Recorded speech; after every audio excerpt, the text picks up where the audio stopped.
My wife sold our family secrets to her lover. Corporate espionage runs in her blood. 6 months later, she was begging me for mercy. This morning, my phone blew up with 47 missed calls. Some betrayals cut deeper than a knife. I'm Michael Reyes, 36, and this is how my wife Elena turned our entire life into a minefield of corporate destruction. Tech Valley isn't just a place. It's a battlefield where dreams are born and murdered in the same breath. We'd been married 10 years. 2 kids. A house in the suburbs. The kind of life that looks perfect from the outside. Elena worked as a senior project manager at Tech Global. I was a cybersecurity consultant. We met during a conference, both rising stars in our respective fields. The perfect power couple, or so everyone thought.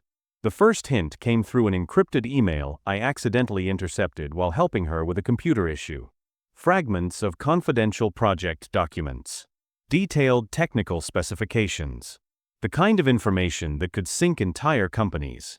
When I confronted her, her response was chillingly calculated. Information is currency, she said, not even looking up from her phone.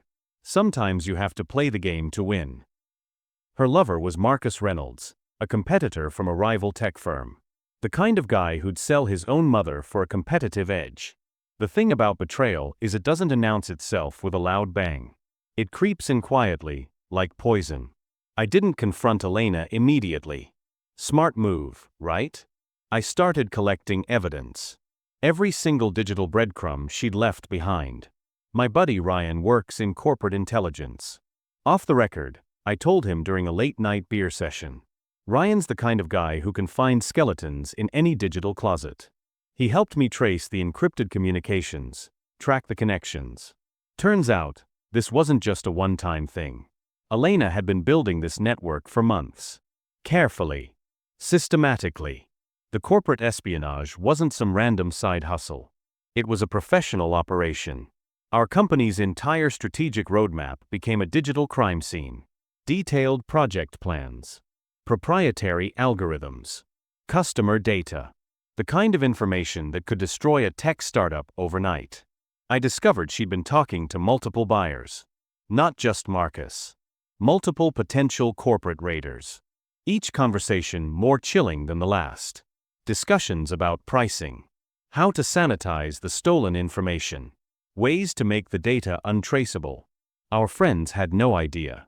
The weekend barbecues. The school pickup lines. Elena was playing a perfect role. Concerned mother. Loving wife. The most interesting discovery came from an old chat log. A conversation with a competitor about our upcoming AI development project. How unique our approach was. How much it could be worth to the right buyers. I wasn't stalking. I was collecting evidence. The most dangerous predator isn't the one who attacks immediately. It's the one who understands that true exposure comes from patience. Elena thought she was running a perfect con. She had no idea I was collecting the matches to burn her entire narrative to the ground. Revenge isn't a dish best served cold. It's a surgical procedure performed with zero anesthesia. The next 2 months became my masterclass in strategic dismantling. Elena had no idea what was coming, and that was exactly how I wanted it. My sister Sophia, a corporate lawyer specializing in intellectual property, became my unexpected strategist. Something's definitely off, she told me after I shared my preliminary findings. Her network of industry contacts was about to become my secret weapon. I wasn't just collecting evidence. I was building a case that would demolish everything Elena thought she was going to get away with. The corporate espionage network Marcus was connected to? I started leaving breadcrumbs. Subtle inconsistencies in their communication. Carefully placed conversations with potential informants. The kind of strategic manipulation that would make corporate investigators look like amateurs. Our company's lead investor became increasingly suspicious. Not because I told him anything directly, but because the story Elena was spinning was falling apart faster than a cheap firewall. I discovered Elena had been padding project reports, exaggerating team achievements, creating phantom development logs. The kind of corporate fraud that destroys careers overnight. My network of tech journalists and industry whistleblowers became my silent intelligence team. Quiet conversations. Strategic inquiries. The kind of information gathering that happens in private Slack channels and whispered conversations at tech conferences. The most interesting discovery came from Elena's own digital footprint. Old emails, deleted chat logs, conversations with potential buyers that revealed a much darker plan than just selling corporate secrets. Each piece of information was another line of code in a program designed to expose the truth. My background in cybersecurity became my secret weapon. Late nights weren't suspicious. Detailed research wasn't out of character. I used every professional skill I'd ever developed: data forensics, investigative research, communication tracking. Elena thought she was running a perfect corporate con. She had no idea I was writing the script to her own destruction. By the time I was done, she would lose everything. Not just her job, not just her reputation, but her entire carefully constructed life. Precision is an art form. In the corporate world, it becomes a weapon of total destruction. The first crack in Elena's perfect narrative came during the annual Tech Innovate conference. I'd been quietly preparing for months, gathering every single piece of evidence with a kind of meticulousness that would make a forensic investigator proud. The conference center became my chosen battlefield. Elena arrived confident, her tailored blazer a shield of perceived corporate integrity. She had no idea the walls were about to come crashing down. I presented the evidence systematically. Falsified project reports, unauthorized information sharing, corporate espionage attempts. Each slide was another nail in her carefully constructed professional coffin. Sophia, my lawyer sister, was in the audience. Her presence was my silent weapon. Each raised eyebrow was another blow to Elena's credibility. "These project inconsistencies," I said quietly, pointing to a series of suspicious documentation, "aren't just questionable. They're a fundamental violation of corporate ethics and legal standards." The tech community watched in stunned silence. The documentation I'd meticulously compiled told a story Elena never intended to be told. Overlapping espionage attempts, strategic information manipulation, a pattern of corporate misconduct that went far beyond a simple affair. Elena tried to interrupt, to spin a narrative, but the evidence was overwhelming. Colleagues who had once praised her professional reputation were now looking at her differently. Whispers, careful glances.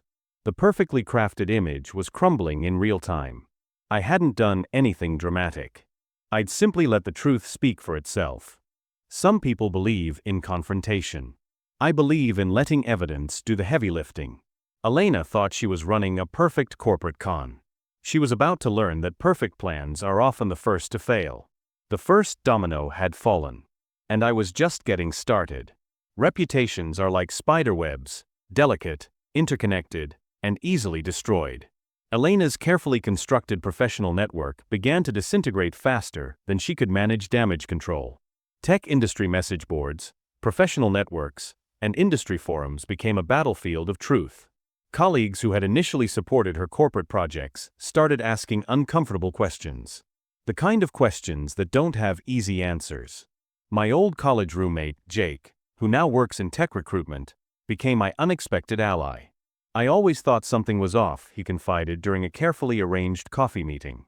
His observations were like precision tools, cutting through Elena's carefully constructed facade. The professional respect and potential leadership opportunities Elena had been pursuing started evaporating. Emails became shorter. Meetings were cancelled.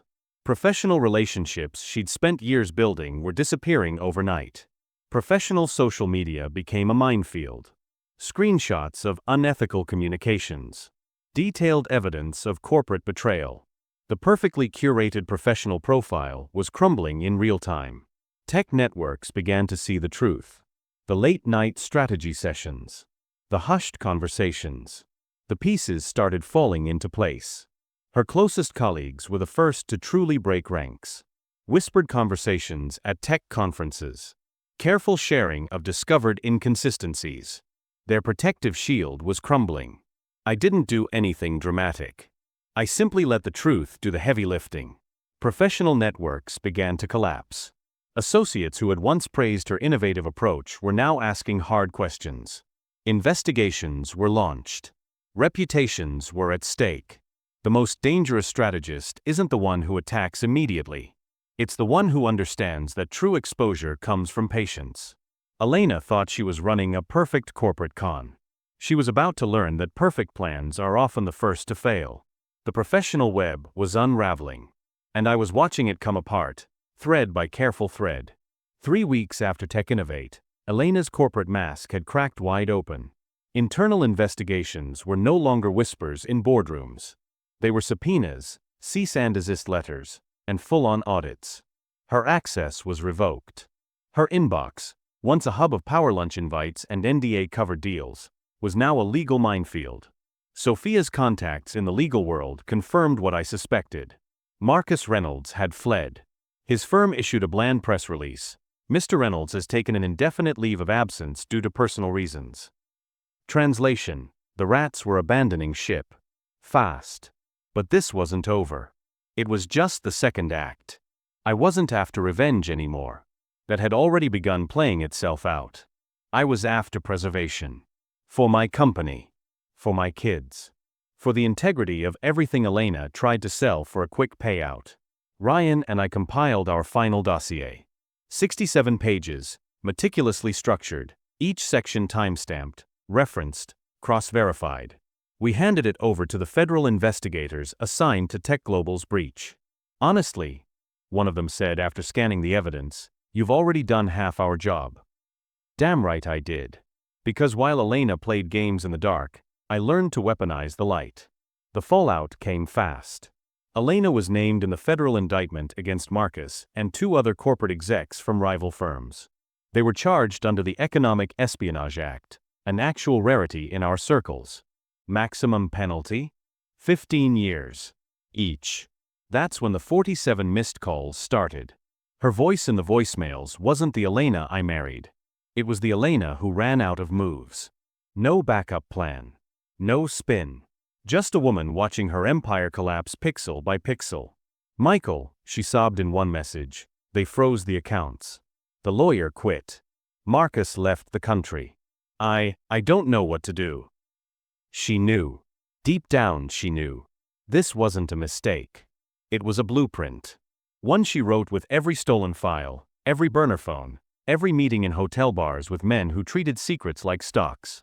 I waited until I had the kids safely settled in our new place. I changed their schools. Quiet suburb. Untraceable address. Full custody was almost too easy. Even Elena's attorney didn't fight back hard. Not with what we had. Then I called her back. She answered in under a second. Michael, thank God. Please can we talk? I've already said everything I needed to. The evidence spoke for me. She exhaled sharply, like she'd been punched. I didn't mean for this to happen, she whispered. Bullshit. You meant for all of it. You just didn't mean to get caught. Silence. You sold out the future for a payday, I continued. You put our kids in the line of fire for quarterly projections and offshore wire transfers. You wanted to be the queen of a stolen empire. Now you're just a footnote in a case study about what not to do in tech. I still love them, she said, desperate now. Our kids. Please just don't turn them against me. I stayed quiet for a beat. They're not yours to lose anymore, I said. You did that the moment you treated our life like collateral. Then I hung up. That night, I stood in the kitchen of my new house. No cameras. No mics. No passwords at risk. Just peace. The kids were asleep.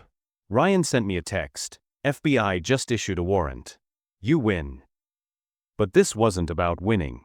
This was about erasing the infection before it spread. 1 month later, Elena's trial date was set. The government was going after the entire network, and she was listed as a key defendant. No plea deal. No sympathy. Sophia forwarded me a news article. From power couple to perp walk, the Elena Reyes scandal. A photo showed her in a trench coat, sunglasses, walking into a courthouse. The mask was off. The legend undone. I didn't feel joy. Just closure. Some betrayals cut deep. But mine taught me something Elena never understood.